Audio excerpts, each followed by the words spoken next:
example, a fresh graduate from the university into the Ghana Education Service is taking less than 1,600 a month. So that's less than that? Yes, and then the headmaster of Presec and Achimota do not have their salaries more than 3,500. Oh, please. No, I'm telling you. You can check. Presec? The Presec. A headmaster? Yeah, the headmaster. So this is take home, right? That is take home, yes. Less than 3,000? Yes. Less than 3,000? Yes. You're kidding me? No, I'm telling you the fact. You can check. Realize the case, how things have increased, it affects we a lot because we transfer our goods and materials. Maybe right now we are coming from the north. So we just came, realized the case, we just realized that things increase all of a sudden. So the budgets we made, everything has increased totally. Even we are stranded now. Food and everything go high, so it's not easy. Look at the way I'm sweating. Now the price is high, and going to places now it won't be easier. Yes. So it's not really helping. Yeah. Now I need about 1,000 cedis to inject into my business. Those days I could save and feed my children, but now it has gotten so bad that I cannot even save. They say light light 50 Ghana and 1 week in Ponas. Right. Joining us for this second segment, very important also. We have Gabriel Kumi, who is the Vice Chairman, LPG Marketing Companies Association of Ghana.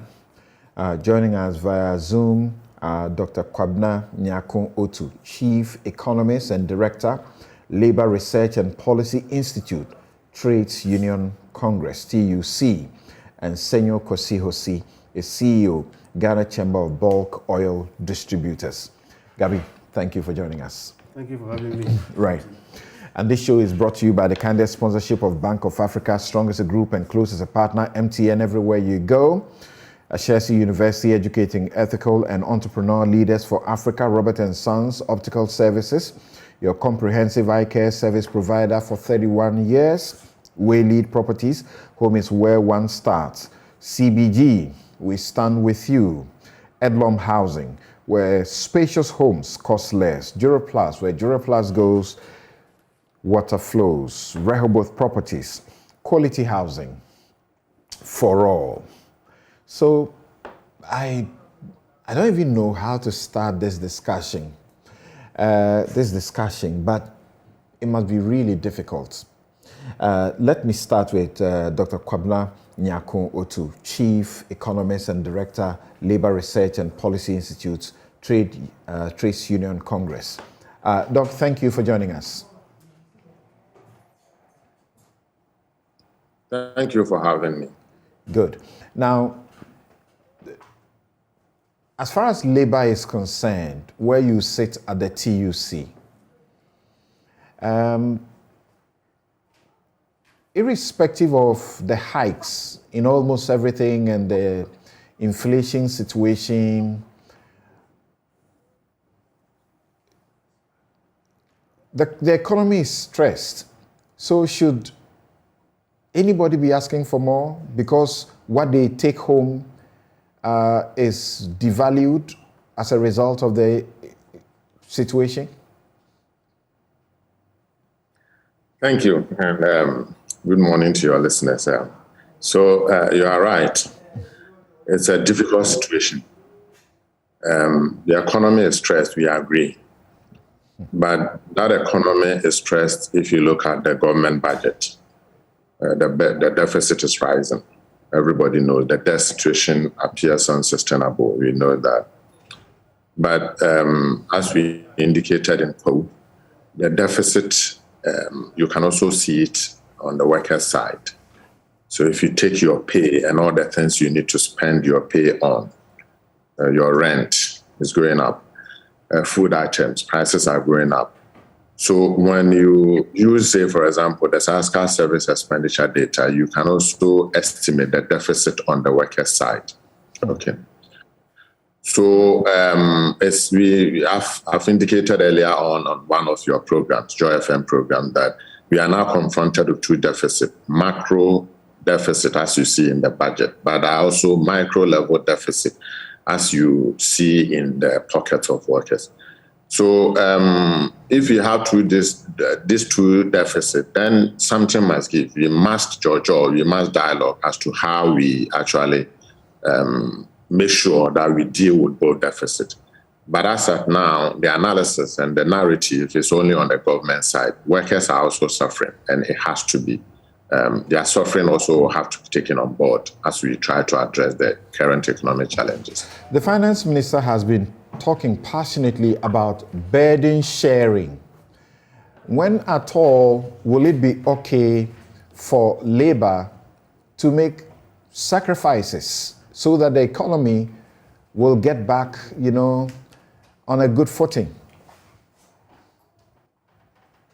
I mean, that's a good question. If you remember, this is not the first time labor is being called upon to make sacrifices.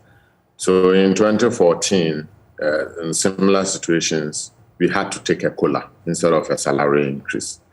And the understanding was that, okay, you do this sacrifice, you give us, the manager of the economy, the opportunity to be able to put things on a sound footing, and then we will all enjoy. Here we are after 8 years of that sacrifice, and then labor is being asked to make another sacrifice again. So this is also the time for us to be able to look hard at the economy, the way it's managed, and to say that even if you are not able to meet all the demands we put on the table, it means that some sacrifices on our part will be in order. But what will be in for us 2-3 years down the line? Will we be asked to do another sacrifice?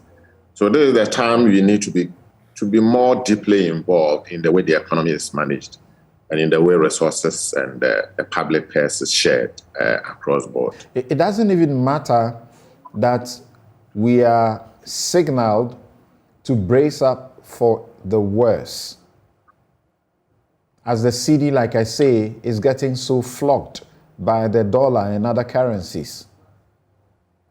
Yeah. So, I mean, when you look hard at the wage situation, for example, you look hard at the numbers on the single spine, you ask yourself, will a 10%, 15%, or 20% salary increase, will it allow us to be able to address all the runaway cost of living, the fuel price increases, and its cascading effect on food prices, on rent, on everything? Sometimes even the car people increases their charge using the dollar as the reason for increasing it. So it's a difficult situation. Is that not an exaggeration? You're kidding me. That a car will index the dollar? Oh, Jesus Christ. This is a joke. Please tell me the joke. Okay, I'll tell you the story, the full story after this program, if you want to hear. So you look hard at the numbers, we are already sacrificing. So it really doesn't matter anybody asking us to sacrifice. Workers are already sacrificing. Nobody talks about the deficit on the part of workers. All the big discussions are around the government deficit and all that. Yeah.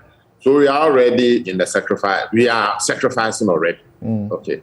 The Speaker of Parliament has indicated that if we are not careful, government may not be able to pay salaries in the next 3 months or so. Is it not better to get ready to buy the bullets, to burden share, and to get something small at the end of the month rather than at a point where government cannot pay salaries? I'm not sure I can agree with the Speaker that government will not be able to pay salaries. That one, I'm definitely positive that government will pay the salaries.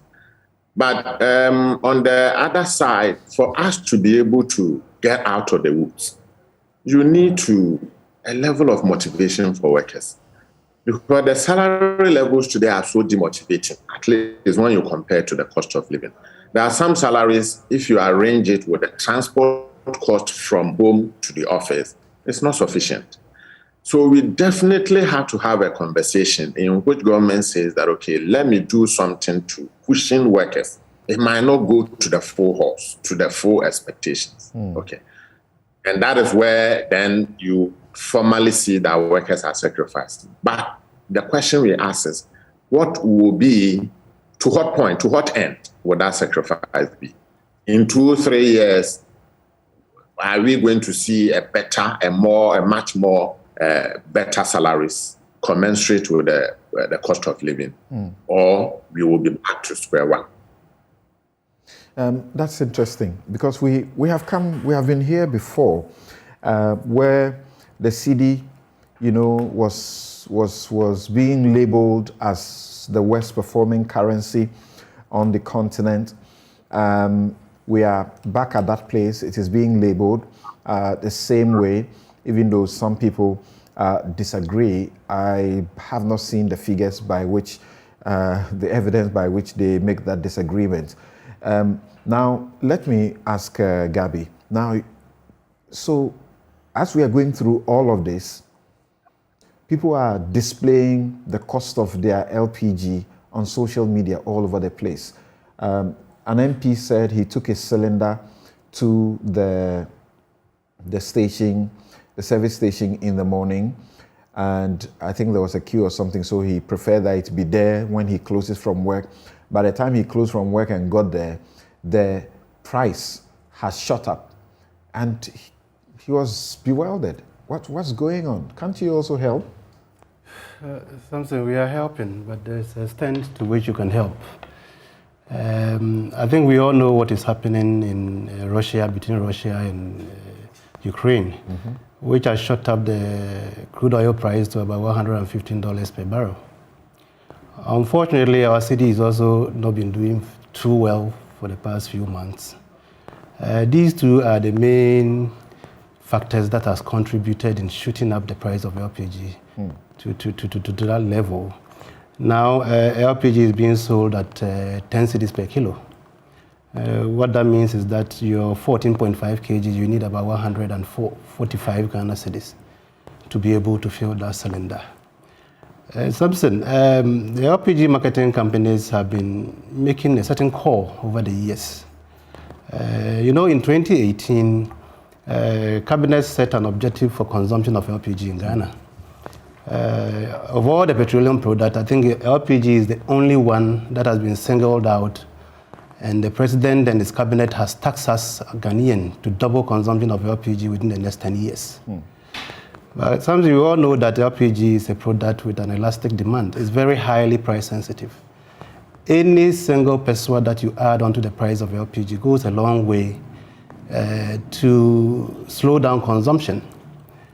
So over the years, we have been calling for government to, as a first step, as a first commitment towards realizing that noble objective, to consider removing taxes on LPG. In fact, this has been our call for the past, we've been very consistent and persistent about this call for the past 4 years. Because we believe LPG must be made tax-free. If you look at our West Africa sub-region, even Cote d'Ivoire is paying subsidies for LPG. Most West Africa countries, and indeed African countries, are paying subsidy because of a strategic... What's the component of the tax, and how does it affect the cost? Currently, we are paying about 16-18%, between 16-18% as tax on LPG. We don't believe that removing the taxes will mean everybody in Ghana is going to consume LPG. But it's a very good step, because as I did indicate, every peso reduction is price sensitive. I mean, it's an elastic demand. So when you reduce price, you are likely to get more people into the consumption net. And that is what we've been calling on government to do over the past 4 years. But we've not been very successful at that.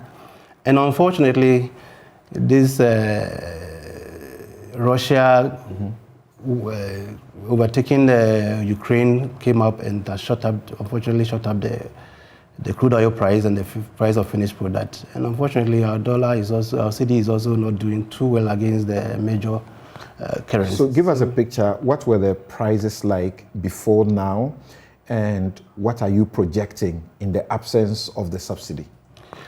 If you look at over the past 1 year, LPG price has gone up by over 70% since January last year. Just last window, of which began on the 16th of February to the end of February, we were selling it at, your cylinder was being sold at about 130 Ghana cedis. And this window, we've shot up to 145. The experts are predicting that crude oil could go as high as $130, $140 per barrel. If that happens and we are not able to stabilize our city, then we are afraid within the next few months you should be buying LPG beyond 200 Ghana cedis per your household bottle. And that is almost somebody's monthly salary. We live in a country where the ordinary Ghanaian is taking home 600, 700, 800 cedis. How do you expect such a person to take as much as 15, 20, 25% of his salary to buy just LPG for the month? We believe that is so strong. We have heard complaints about people who are going and now buying in tots. I mean, that's strange to hear. Samson, is that not even dangerous? It is. Our survey indicate that when you take the urban areas of Accra, Kumasi, Takoradi, about 50% of the people who walk to any LPG outlet are not able to fill their cylinders. And this is not a survey we need any professor to do. You can send your reporter to any LPG outlet around here. Let them observe the buying pattern for just 1 hour, and you come back to confirm what I'm saying. When you go to the rural areas, it's worse. It's worse. It goes as high as 80, 90%. I'll return to talk about the implications for our environment more importantly, and what you think ought to be done urgently, and whether you think what you are calling for is feasible. Senyor Osi is with us. Thank you very much for joining us, Senyor. Okay. I understand that we have a little problem with your Zoom. Once we get it corrected, we can hear from Senyor Osi, who is the CEO of the Chamber of Bulk Oil Distributors. Of course, Gabi is talking about the tax component. They have also been, talking about the tax component for fuel. Now, because of the behavior of the city, also means that the people at Bosokai will tell us, and magazine will tell us about the cost of spare parts and the rest of them, and transport fares just went up. When will they go up again? How is this going to impact generally on cost of living? It's already biting. Senor, we have you back.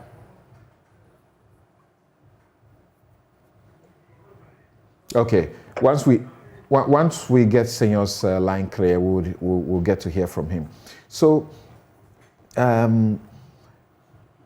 first, what are the dangers in the pattern of buying that you speak about now, and the implications for the country? Let me start with the implications, Samson.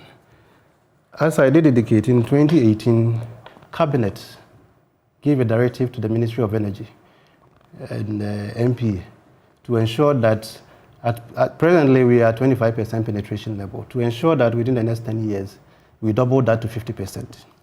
That clearly sums up the importance of LPG. As I said, it's the only petroleum product that has a target in terms of its consumption. So it again buttresses the need for us that it's very important that we consume more LPG.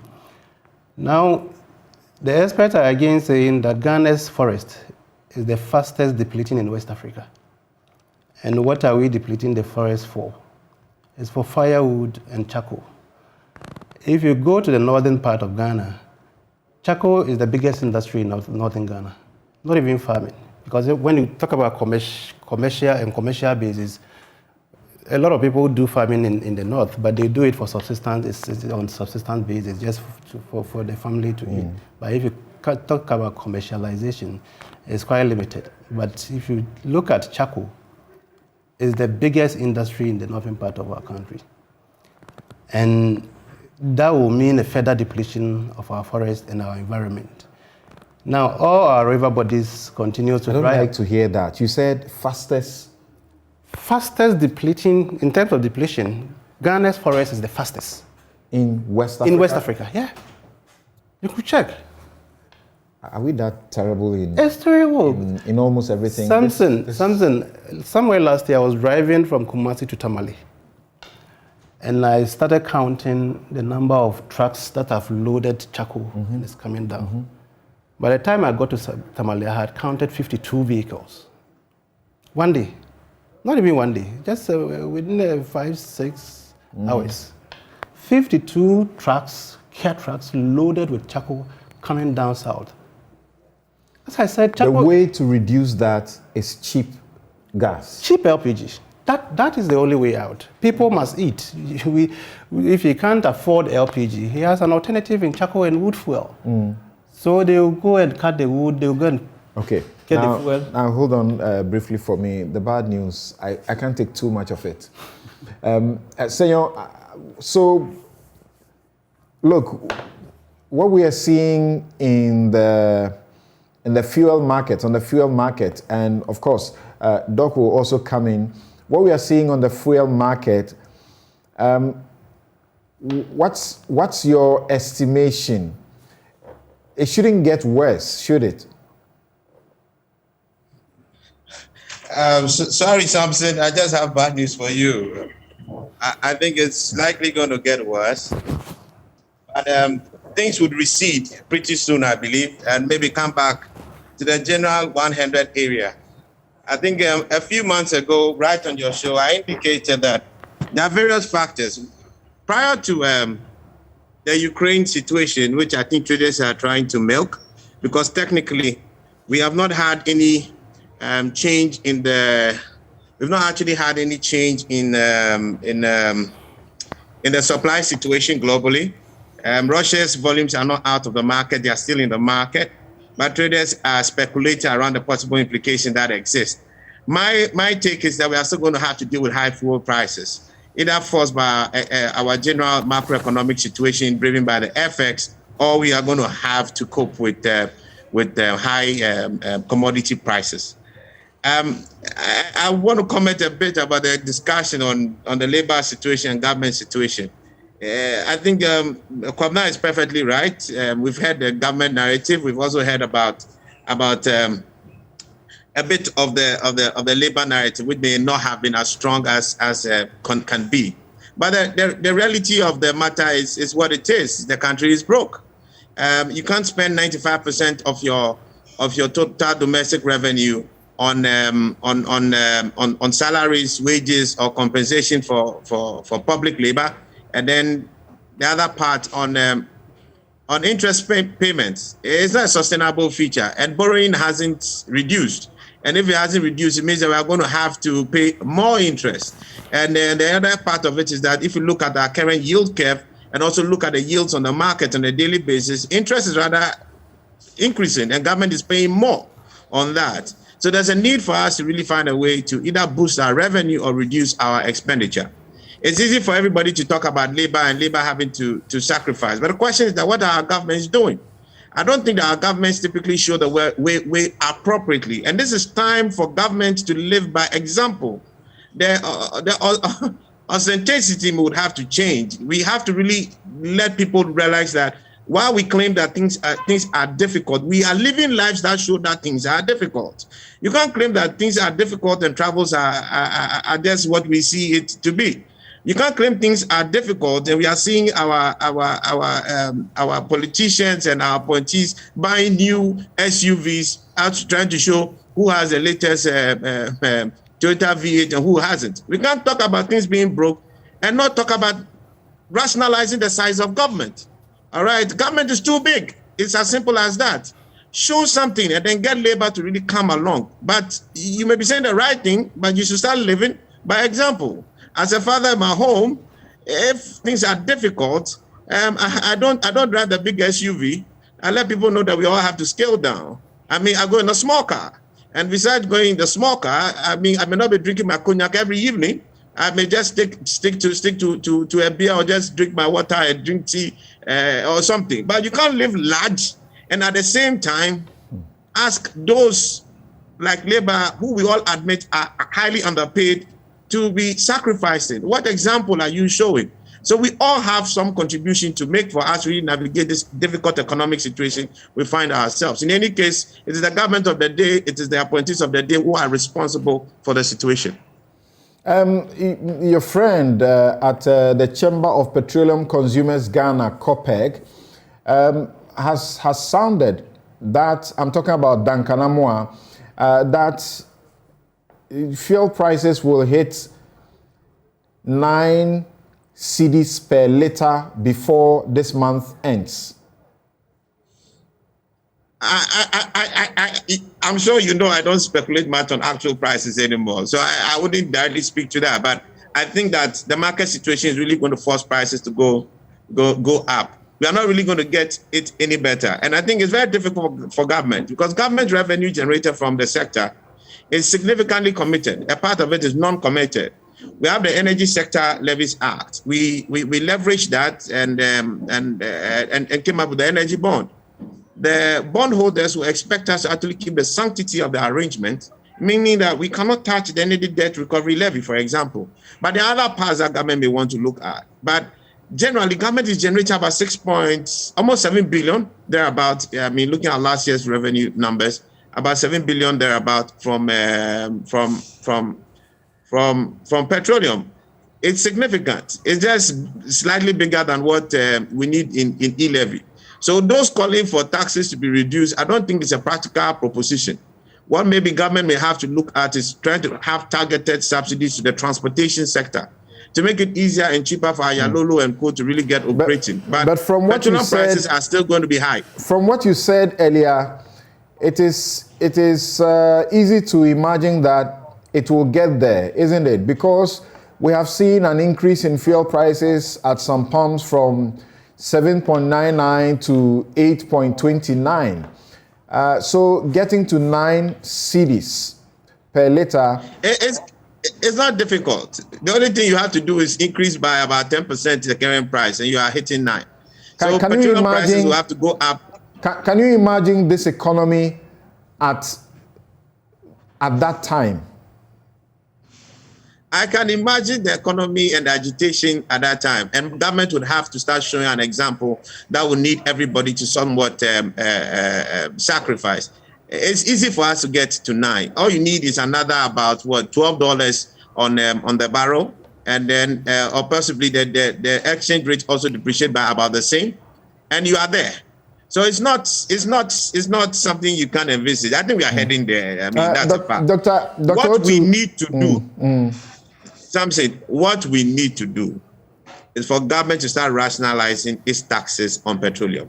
It can't achieve so much, but government has major revenue problems. I'll come to the issue of rationalization because you guys have spoken about that for a long time, even before.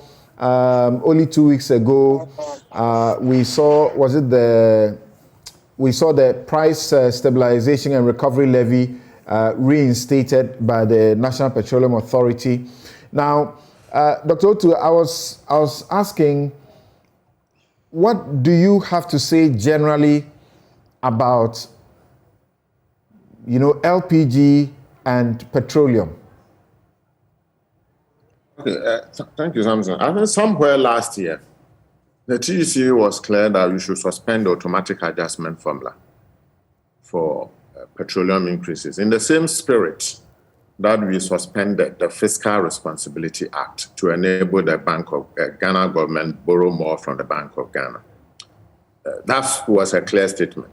But that meant that government then should begin to subsidize fuel prices. We also currently know the situation of government finances. Now, if we are not able to suspend the adjustment formula in its entirety, I think we are at a point where we should not tax fuel anymore as a way of cushioning consumers. I understand the point by Hosi that there are some of them that are committed. We can leave those things out. But at this point, we should not have tax on LPG. We should not have, in fact, if it's possible, we should rather look to ways we can subsidize LPG, because the prices are getting to levels that are so difficult for most low-income consumers. And for the bigger petroleum, you should remove the taxes that are not committed, that we can remove. This is the only way. Otherwise, I mean, the Ukraine-Russian war will push the price up. And definitely, it will reflect in the domestic price. Help me understand this, Dr. Otu, that the economy is stressed. We are looking for money. The government says, let's burden share. At the same time, cost of living is rising. Labor says we need something to cushion us, because we used to buy kinky for 1 cedi, now we are buying for 2 cedis or 2 cedi 50 pesos. I've heard somewhere that you can buy it for even 3 cedis. I haven't tried that before. I want to get to that before I believe it. And you are saying the sources of raising revenue should be cut. No tax on that, remove tax on that, remove tax on that. I don't understand that. Can you reconcile that? So I said remove tax not on everything, but on fuel. And I say this also because, see, fuel is a very noisy product. Workers are pointing to, hello? Yes, we can hear you. We can hear you. Workers are pointing to the dashboard on Shell, Total, and it's actually increasing the pressure on unions, and that pressure will be reflected on government. So as a noisy product, there's something that we need to do about it. And what we can do, in our view, at this point in time, given the rising crude oil prices occasioned by the war in the eastern flank of Europe, and given the exchange rate losses, the least we can do is to say that, okay, we are no longer going to tax petroleum. Okay, but you can decide to tax petroleum, and then that noise will come, that pressure will come. Okay, instead of 25% salary increase, then give us 50 to be able to match up the rising cost of living. So in this situation, what ought to be done is the little help you can give to workers and the general public. But it's also about the point Senor just made, the little signals you can give to the general populace that we are all in this together. It may not amount to much, but then people will begin to come around and say that these are difficult economic situations. And you can see our leaders also living the same difficult economic situations. I agree perfectly with you. We are in a conundrum. So we should look hard at the government finances, the budget and everything, and see which little areas we can tweak to bring down the burden. If everything stayed the same, I haven't independently verified this yet, but from what you are saying and what Senor is saying, for example, we are hearing that the independence, anniversary celebrations for Monday, we are hearing that that's for tomorrow. We are hearing that the executive is telling the various district assemblies and the rest of them that because of the stress on the economy, they are unable to bring money from the Jubilee House to support them like they would always do. And they are urging them to be modest in how much they spend. Is that not, an indication of also tightening the belt? It could be part of it, but more needs to be done. Have your workers been paid? Your members, have they been paid this month? Last month, rather? At least I checked yesterday, some have been paid, some may not have received their pay. And I really don't know the reason, but also our checks with the Ministry of Finance indicate some that it's not really a matter of pay hasn't gone. It's also banking transactions and the rigidities in the and this is not irregular. This is not normal. There are instances, I'm not sure, it's not irregular, it is not. Okay. Except that, we are in a situation where any little hitch can be seen to be irregular. But if you stretch over the period, this is not irregular. There are times when those things happen. I see. Gabi, so the general situation, and we have heard Senior, we have heard Dr. Otutu. How do you read it, and how are you also going through it, even before we come to your area and what you are seeking to be helpful? It's really difficult.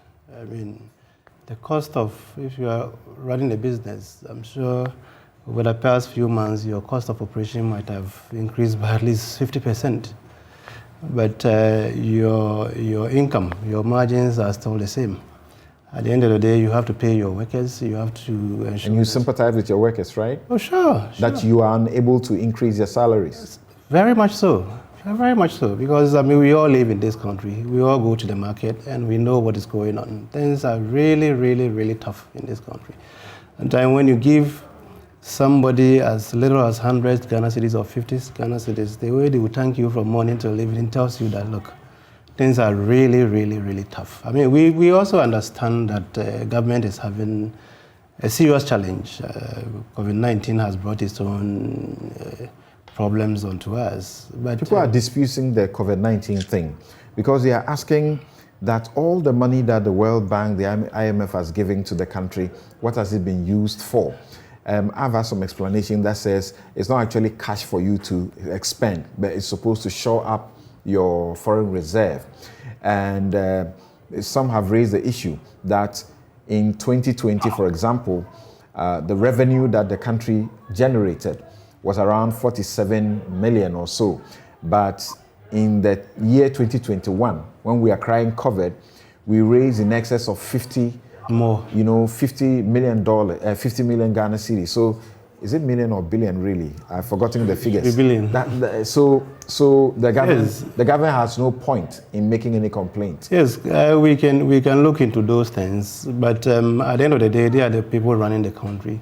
And I think one of the main excuses given for as to being the reason why we are where we are, things are very, very tough in this country, is government officials are always pointing to COVID, which is a reality. As to what the COVID the reality, money... But people are pointing to other countries, neighboring countries, and saying, why?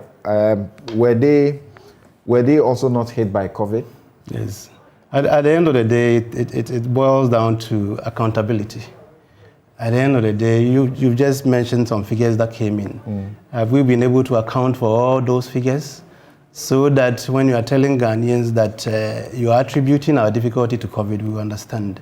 Yes, but if the monies are not accounted for, we all know, even internally, there was a lot of internal mobilization of funds. Ghanaians, by our data, are very sympathetic to such situation, and we responded quite positively.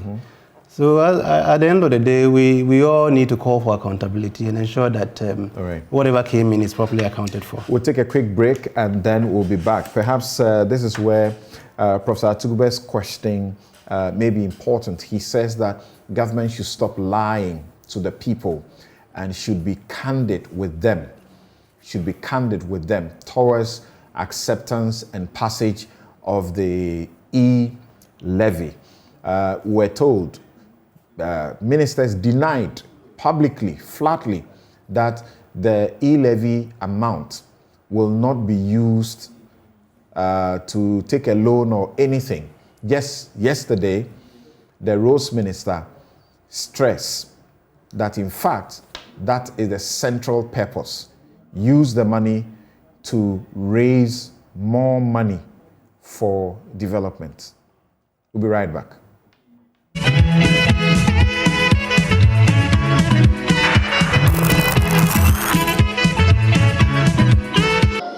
I rise to ask the Minister for Roads and Highways, what is the estimated loss of revenue till date due to the cessation of collection of tolls, bridge and road tolls, as contained in the Ministry's press release dated 17th November 2021. Mr. Speaker, there are in total 38 toll stations across the country. There has been no loss of revenue to the Ministry of Roads and Highways since the cessation of the correction of road tolls. Mr. Speaker, after the presentation of the 2022 budget statement and economic policy of government by the Minister of Finance on 17 November 2020, most road users refused to pay road tolls at all the locations throughout the country. During that period, there was confusion between road users and the correctors. Mr. Speaker, in order to save lives and property at the toll locations, a directive was issued for the suspension of the correction of the tolls. Mr. Speaker, with the approval of the 2022 budget, effectively, road tolls have been zero rated and there will be no revenue in 2022 for road tolls. The Minister. I thank you, Mr. Speaker. Mr. Speaker, I want to put on record that, yes, in some months we could go up to 75, 78 million Ghana cedis. I mean, that is for the year. But on the average, if you take the, say, 5 years and you do the extrapolation, Mr. Speaker, I want to put on record that on annual average, the figure is around 68 million. Just as even on monthly average, we put it at 5, but it could be plus 10, minus 10 on monthly basis. Mr. Speaker, I do not know what we consider as a loss because it depends upon the comparison and the relationship being drawn. Mr. Speaker, not a fresh graduate from the university into the Ghana Education Service is taking less than 1,600 a month. So that's less than that? Yes, and then the headmaster of Presec and Achimota do not have their salaries more than 3,500. Oh, please. No, I'm telling you. You can check. Presec? The Presec. A headmaster? Yeah, the headmaster. So this is take home, right? That is take home, yes. Less than 3,000? Yes. Less than 3,000? Yes. You're kidding me. No, I'm telling you the fact. You can check. Let me begin with you again. Seyon, do you think that it was a mistake to have stopped the toll collection at the booths? Because it does appear there is some bit of regret about that. Before you talk about the rationalization that is necessary.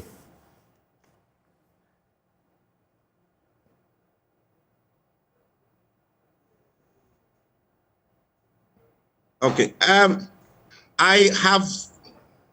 used to sit on the Ghana Highways Authority board. I'm the PEF nominee on the board, and I've still been renominated. And I also used to chair the finance committee of the Ghana Highways Authority. I have always maintained that the tolls, I think, were an immoral bill because of the road levy that we charge the users of our roads through the fuel prices. We didn't have a very significant road levy in the petroleum price buildup. But as part of the energy sector levies rationalization process, which led to ESLA, we actually increased the road fund from something that was less than a peso or so, or just about a peso or so, to to 41 pesos. Today we are raking in over 2 billion. Why do we keep tolls after that? I don't see the wisdom in doing that. I don't think it's fair to the citizens, it's fair to users of the road.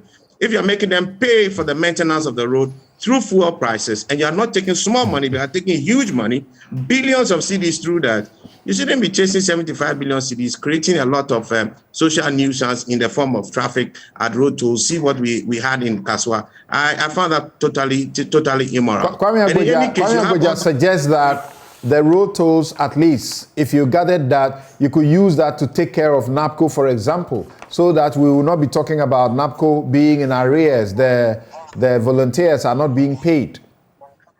And then I don't think we should be worried about e-levy. I think we should even increase e-levy to maybe 4 or 5%, if that is it, because there are 1,001 reasons why you can keep taxing people. But when you're taxing people, it should be fair, it should be reasonable. When we're paying road tolls, we didn't really have road fund levy. When the levy came in, it came as a very small, insignificant levy. Now we move it into the billions. When you start moving it into the billions, then you're telling people, you know what? We have evened out this process. Pay for the maintenance of the road through your consumption of fuel, but you don't ask them to start creating all kinds of social and economic. Let's hear you on the solution. 1 minute. Look at the loss. Look at the loss of productive time at a toll booth like the Kaswa toll booth. Look at the loss of productive time at Tema.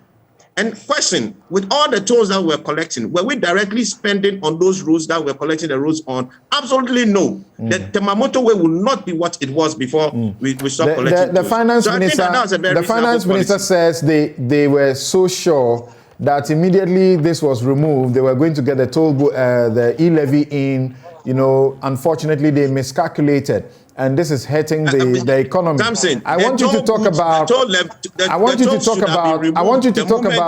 moment you started collecting 41 pesos from the people through fuel, the moment you stopped collecting less than 100 billion cedis in levies and in road levies through fuel and started collecting billions.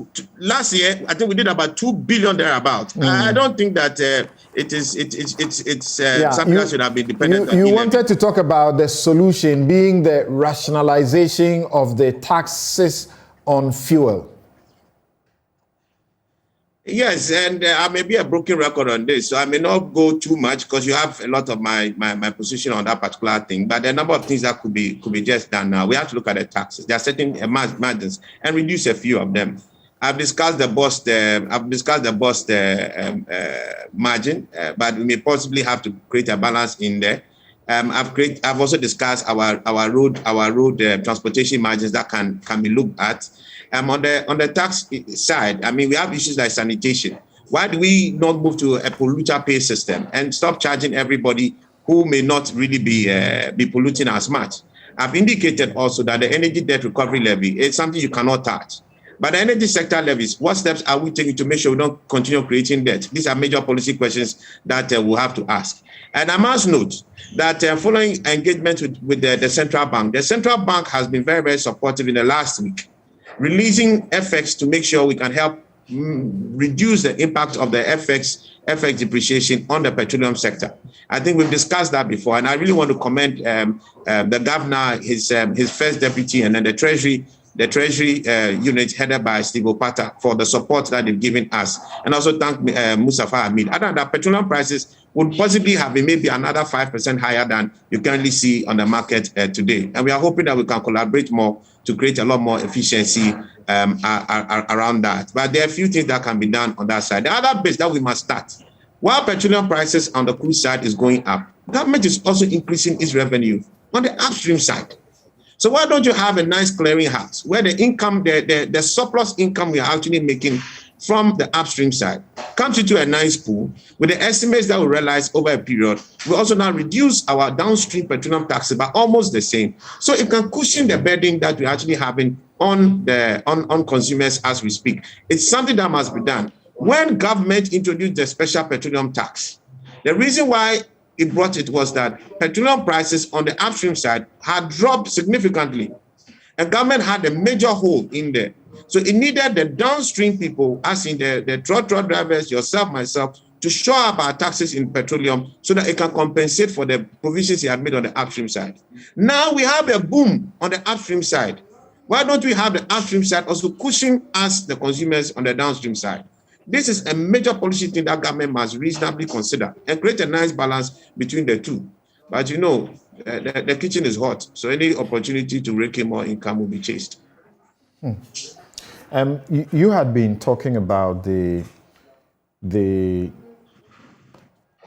implications of the decline in the consumption of LPG, and now the price hike destroying and worsening it further. What does the statistic look like? If you look at 2006 to 2015, when the taxes was introduced on the product, within the period of 10 years, LPG consumption in Ghana was growing at an average rate of 16.16%. I don't know of any industry in Ghana that grows that much. You know, in 2015, prices of crude oil, like Senga just said, dropped so low. And government saw it as an opportunity to introduce taxes on the product. So after the taxes had been introduced, the growth became so slow. In 2018, when Cabinet set the objective to double consumption of LPG, I think 2018-2019, we did about 30,000, an average of 30,000 metric tons a month. This dropped in 2020 to 29,000 metric tons. It has dropped further in 2021 to 28,000 metric tons. And 2022, the way it has started, we are expecting even a bigger drop. So statistically, LPG consumption is on the decline. At best, we are stagnating, where everything else, every other thing is growing. As I indicated, there is no way we can get everybody to consume LPG by removing the taxes. But we believe it's a very, very, very good step. Once you take that off, you lower the price, and you are able to attract a lot more people to consume the product. If we allow the taxes to stay on, and our city don't get better. I think the question government will usually ask is, who pays for that? The taxes. What you are asking to be taken off, who pays for it? Something. Government has so many sources of revenue. It's about priority. I always go back to the fact that His Excellency the President has set a target, but you can't eat your cake and have it. It's a very laudable target, but we haven't had the courage to implement the decisions that will enable us to realize that target. There is no way, it's impossible for us to achieve His Excellency the President vision for consumption of LPG if we keep prices at where it is now. I think first step is to look at taking off all the taxes so that we'll be at cost. And the second will be coming up with some ingenious means of subsidizing it, even if it's only for the rural folks, so that we can get a lot more people to consume LPG. The other reason why we are also not expanding in consumption is the fact that over the past 4 or 5 years, there's been a ban on construction of LPG in Ghana. LPG stations. Government intend introducing cylinder recirculation, and as a result, it has banned the construction of new stations in the country. And for us, what even worries us most is not even you issuing us with new construction permit to construct, but you know, when the atomic incident happened, it takes an average of about 2 years to construct an LPG station. So when the atomic incident happened and government issued a ban, there were a lot of stations which were under construction. Some were 80% complete, 70, 60, 50% complete. And a lot of investment has gone into this. We put all these stations across the country together, and we had about 123, I think, stations that money has been sunk. Would have increased circulation. We would have increased access to the product if those stations were allowed to complete and operate. Something, the LPG industry is one of the few local industries in Ghana. We have about 42 LPG marketing companies in the country, and all of these companies are owned by Ghanaians, indigenous Ghanaians. So this is indigenous investments we are talking about. So we have been pleading with government that, look, if you are saying you won't issue a new permit for us to construct, that's fine. But those that we have constructed, give us the go-ahead to complete it so that we can give more people access to the product. And what's the response? The response has not been too good. I must say that the current Chief Executive, Mustafa Hamid, has been doing a lot of work on that. But as I speak to you now, that ban is still in force. And we have locked up a lot of capital. In fact, somewhere last year, we got a consultant who tried to put the investment that has gone down the drain, and he came up with a figure of about 60 million Ghana cedis at the time, $10 million. So our appeal has always been that, look, even if you are coming with cylinder recirculation, you need outlet to still distribute your cylinders. So give us the opportunity. So that's the reason that is not being allowed to go on, because of the intended. Yes, because of the intended cylinder recirculation plant or something. Exactly. We haven't said government shouldn't. And that I presume will be work that will be handed to multinationals, perhaps. Well, if you look at the capital involved in putting up this plant, you are talking about $7 million, between $7 to $10 million to put up an average cylinder recirculation. And those who are in the business now may become retailers. Yes, that's what is going to eventually happen. Yeah. Interesting. Let me hear from Dr. Kwabena Nyako too. Doc, so at the TUC, the mother organization representing workers, in these circumstances, how can you be met halfway? What should government be anticipating? Okay. So we have had this labor conference where a number of things have entered our communique. We more or less know the economic difficulties in which the country finds itself. We also know the challenges labor faces with poor pay, but also pay inequities. So one of the things we hardly talk about is the huge pay inequities within the public sector. So some people earn an average of 1,800, but you also have some people earning 55,000 a month. So all of this have to be taken on board.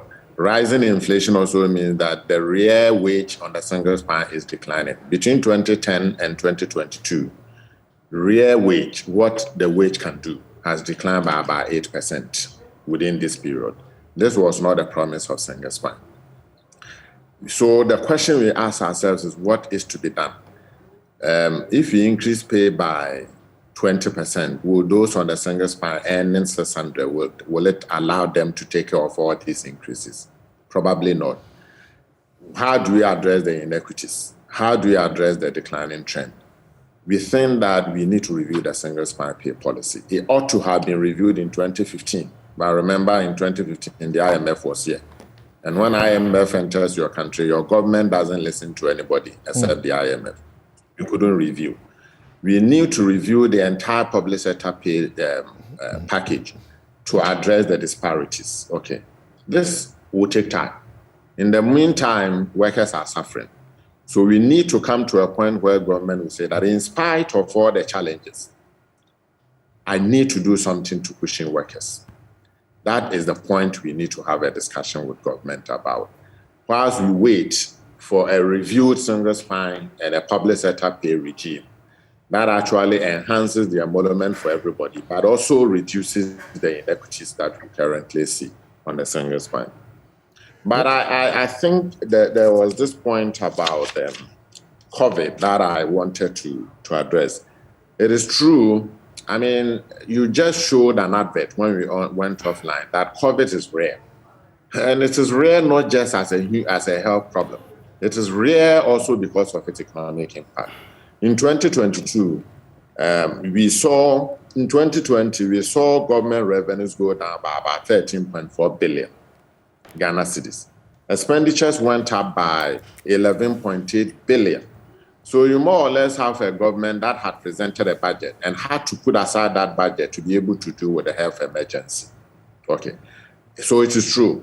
Then the question also about we are not only one. It is true that we are not only one. But if you check our sub-region properly, and if you really understand what goes on in our sub-region, sometimes, you hear Nigerian daughters and workers go on strike. But if you go into the details, they are going on strike sometimes not for a pay increase, but for unpaid wages and salaries. So it is important that we get the context very right. We got monies from the IMF. You are right, about 2 billion. 1 billion of which is actually for money we can use as support. But there's another 1 billion which is called the SDR allocation. It is there, we can spend it. But again, our checks indicate that government has used it to shore its reserves. Okay. We got additional 400 million from the World Bank. But the point is that all of these things pale into insignificance compared to the expenditures government had to do. Of course, I also agree that there are accountability questions that we need to address and to give citizens the comfort that really all that monies we raised have been spent properly. And everybody then comes to a conclusion that, okay, we are still in difficulty and we must address those difficulties. And those difficulties must be addressed holistically. All of us must be seen to demonstrate and live in the hardship that the country, that currently confronts the country. Okay, we have just a few minutes to draw the curtains on this show. I'll take a break. When I return, I'll be asking you this question because when you talk about cutting down, tightening the belt at the level of, top leadership as well, I heard you mention that some people may be taking 50,000 or 55,000 plus at the end of the month, while some are taking 1,600 or 600. I want to know how much of a push you have made to assist or insist that the finance minister keeps to his word. Soon after the assumed power, the suggestion was that those who were taking these obnoxious, unconscionable salaries, there would be some rationalization about them. We heard about those who earn far more than even the president earns. And unfortunately, the reports show that these people who are manning the SOE, state-owned enterprises, don't bring us any profit. What they really have specialized in doing is piling debt for us, and just it doesn't seem to make sense. And yet some are earning, like you suggested, 55,000 at the end of the month. We understand some are earning in the region of some 80,000 plus in the month. How much of that kind of rationalization will even cushion the circumstance we have now? We'll be right back. Okay.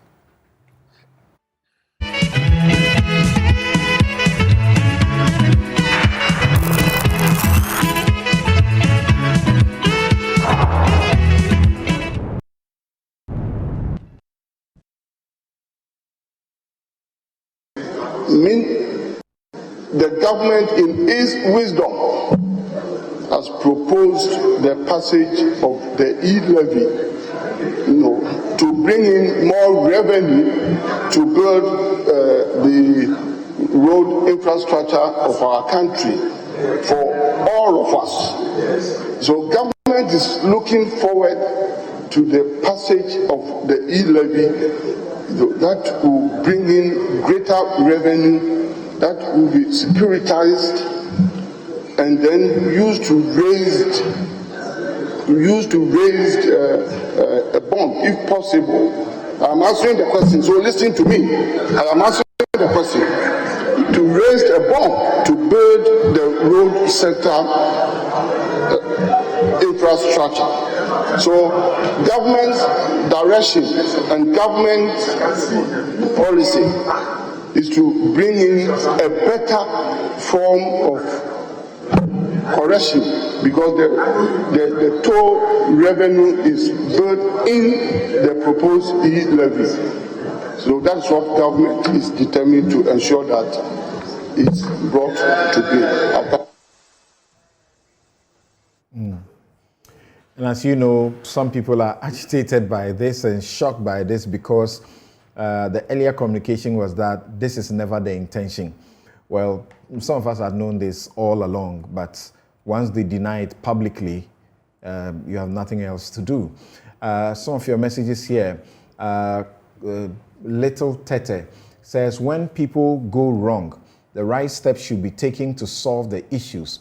Trying to show people where power lies is not the right way to go. Masaudu, Junior Masaudu says, good morning. President Akufo-Addo in 2016 preached Arab Spring, and a young man that burnt himself in the Arab Spring is a birthday celebration. I don't understand that. Why must Akufo-Addo be scared of coup if he thinks he's managing our resources well? OK Azuma says, we have become jittery when the word coup is mentioned because as a people, we care more about effects than causes. That is our nemesis, not the word coup. We must fix the country. Hashtag fix the country. Opipihene says that some of us never tasted coup before, and from the benefit of hindsight, will never want to experience one. In fact, won't even wish it for my sworn enemy. So coup mongers going round inciting bloodthirsty, tasty people to stage one should without delay be apprehended and dealt with, period. Peter Doe Jr. says it's a fact that the recent coups in Africa were as a result of high level of corruption, insecurity, government election manipulation, economic hardship, youth unemployment, etc. And the situation in Ghana is worse. Really? Is that why this government is jittery when the word coup is mentioned? Thanks for your question, though. This is from Guy G in Newark, New Jersey. He says, listening to government officials, it appears the e-levy has acquired the status of Jesus Christ, feeding 5,000 people with a loaf of bread. Dr. Arthur Kennedy says, my take, if $984 million spread over a 3-year period from the IMF could work magic by giving the Mahama administration policy credibility, what makes Dr. Arthur Kennedy think same amount per annum raised internally with no conditionalities will not work magic this time around? All the government needs is to close its budget deficit. Nothing more, nothing less. Right, thanks for that message. And my guest for this very final segment, we have just some 6 minutes to go, have been Dr. Kwabena Nyako Otu, who is Chief Economist and Director, Labor Research and Policy Institute, the TUC. Gabriel Kumi is Vice Chairman, LPG Marketing Companies Association of Ghana. Senyor Kwesi Hosi is CEO, Ghana Chamber of Bulk Oil Distributors. And Doc, I had asked the question before we went to the break. You want to answer that? And you can console yourself that your pay is okay until you see the other person's pay. So sometimes the agitation is about what others are receiving. And unfortunately, those that call for a restraint or the wage bill are the ones earning the highest. It becomes difficult for those struggling with 500 and 600 to accept a call for a restraint. So, and you made a point about the finance minister. This was in 2019 during the media review, in which he said that those on the single spine have lower pay, and that going forward to bridge the gap, we will have a situation where single spine will have higher salary increases compared to the others. Unfortunately, this has not been the case. In 2021, when those on single spine had 4%, there are some state enterprises that got 35%. And for us, this is not right. It's unfair. It further widens the gap. Now, when you do this comparison, people tell you, oh, if you are talking about the money MD of, say, GOI or a commercial bank, you want to peg their pay to what the private sector gives. Okay, if that is the case, then they must also give us the results the private sector gives. Exactly. But we have a situation where collectively they are making losses, huge margins, losses. Their losses have increased by more than 200%. We cannot justify that. And those losses will eventually be picked up by the state. It is important that we close this gap. And to do that, one of the things we need to do is to look hard at the laws relating to pay and conditions of service in the public sector. Because there are different laws. So if you want to put people even on the single span, they tell you that my enabling act tells me that it is my board, it is the president that must determine my pay. We need to harmonize pay, we need to reduce the inequities, but we need to do that by also reviewing the laws relating to pay in the public sector. Thank you very much, and happy Independence Day to you. Senor C, let's have your last word. I think government must constructively look at a cross subsidy between the upstream windfall and then also the downstream taxes that we have. And I think that it is time for them to start having an honest conversation about e-levy. Amidst this hardship that everybody is experiencing, it would be a difficult proposition to keep the petroleum prices or taxes at the levels that we have today and still say you want to drive e-levy as currently designed. That'd be practical about the solution. But we really call on government, start living by example. Government is too big. All right. When you are broke, you don't go to luxury restaurants. Thank you. So how please, are you observing the Independence Day, 65th birthday? It's a time for us to really look back and take proper stock. It's not time for us to be moving around and saluting in the sun. I don't think it's worth it. How are you going to be taking that stock?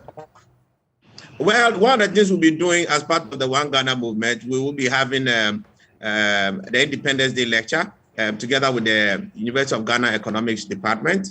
The lecture will be delivered by Professor Kwesi Botwe, and he will be speaking on the economy after 65 years and how to really drive sustainability and democratic consolidation and going forward. To be at 10 a.m. at the CD conference and conference hall at the Econs Department at Legon, and we'll invite everybody to partake. When is this? Sorry for using this opportunity for that, but I think it's a good time for us all to. When is this? It's on Monday. It's on Monday at 10 a.m. All right. Thank you very much, Senor. What will be your last word to Ghanaians? We will still call on government to look seriously at tax on LPG. The taxes were put on the product at a time when crude oil was under $30. And at that time, it made sense for you to try to milk the situation and develop our country with. But at this moment, against the backdrop of the fact that we want to double consumption of LPG, it doesn't really make sense to keep taxes on LPG. Okay, thank you very much, Gabriel Kumi. And as always, my outfit is by Habil's Couture. You can find them at Adringano Gate, East Legon. You can call them 0200 84 1988, 0200 84 1988. In Ghana month, go to Habil's Couture for them to make you look sharp and smart. My guests have been Dr. Arthur Kobina Kennedy, physician and political activist, Professor Kwejo Appiah-J. Etua, who is the School of Law, University of Ghana, Dr. John Osai Kwapong, is political scientist, democracy and development fellow, CDD Ghana. Dr. Kwabena Nyako Otu, chief economist and director, Labor Research and Policy Institute, the Trades Union Congress. Gabriel Kumi, vice chairman, LPG Marketing Companies Association of Ghana, and Senyo Kwesi Hosi is CEO, Ghana Chamber of Bulk Oil Distributors. I'm Samson Ladia Yanini. Thank you, and join us next week, God willing, for yet another educative session.